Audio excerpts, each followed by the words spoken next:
Children in Britain are being taught how to treat knife wounds in classes at school.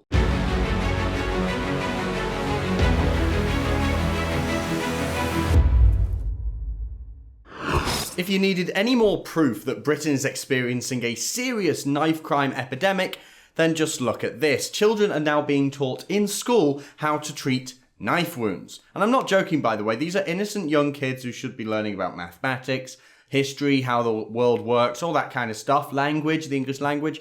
But no, they're being taught how to treat somebody who's been stabbed by someone, presumably in the street, because that's what's happening these days. The Mail Online reports, children are being taught first aid and how to speak to emergency services following a stabbing in lessons arranged by charity street doctors. In sessions lasting up to an hour and a half, the pupils use visual props to explain the signs behind blood loss and how to apply pressure to a wound, the charity says. Youngsters also take part in role-play scenarios to prepare for a crisis amid an ongoing political battle over the causes of rising violent crime. I remember once a year when I was in school, we had this guy who would come to our school and he'd show us pictures of like underwater life, fishes and marine biology and all that. And he'd come with his slideshow and his projector and the images would flick on the screen and we loved it. We'd listen to him talking about the science and the sea and learning something and enjoying it and buying some photos from him at the end that we all put on our bedroom walls. And there was also this really cool pastor that used to come to the school and we loved him and we'd learn about our cultural and religious history and all that kind of stuff. These were exciting, educational and important experiences for us as kids, and that's what I wish the kids of today were experiencing and the kind of experience that they had at school. But the sad truth is they're being taught not to stab each other and how to deal with it when a friend of theirs or themselves are in fact stabbed in the street. I mean, this has been organised by a charity, so don't get me wrong, I am not attacking the charity here. But I mean, God bless these people for trying, but why are we in a situation where this is even happening? Why are we here? I mean, this is a combination of social and cultural tensions, which I've talked about many times before on this show. Largely, I think, caused by self-segregation in our inner cities. It's also majorly a drug issue.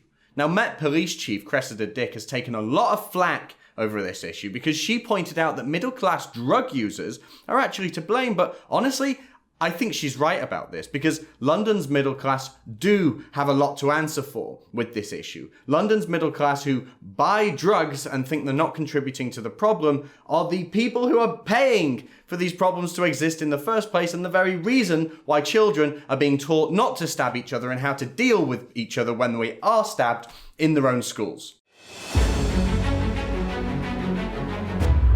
British children are being taught not to stab each other and how to deal with people medically who have been stabbed at special classes in schools. It's pretty obvious at this point that kids are losing their innocence and learning how to survive in a brutal world of gang violence, and it really knocks me sick. But if this problem's going to be solved, if children are going to be once again learning about history and science and, normal things at school, we have to face some difficult truths. Now, while we accept that this is a drug and a gang problem that obviously requires better policing and the solving of some cultural problems, I think it's time that middle-class drug users in London own up to their own role in this problem.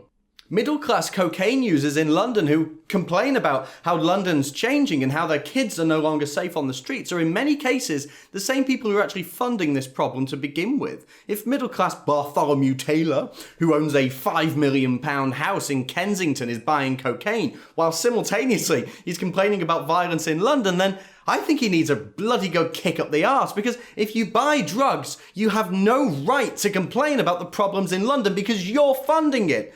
And I think it's time that we discuss that fact and the fact that the lives of British children are being seriously damaged by a problem that is caused by a multitude of complex factors. And the reason children are being taught in schools how not to stab each other and how to deal with people who have been stabbed is partly because people in London are buying drugs and not realising they're contributing to the problem.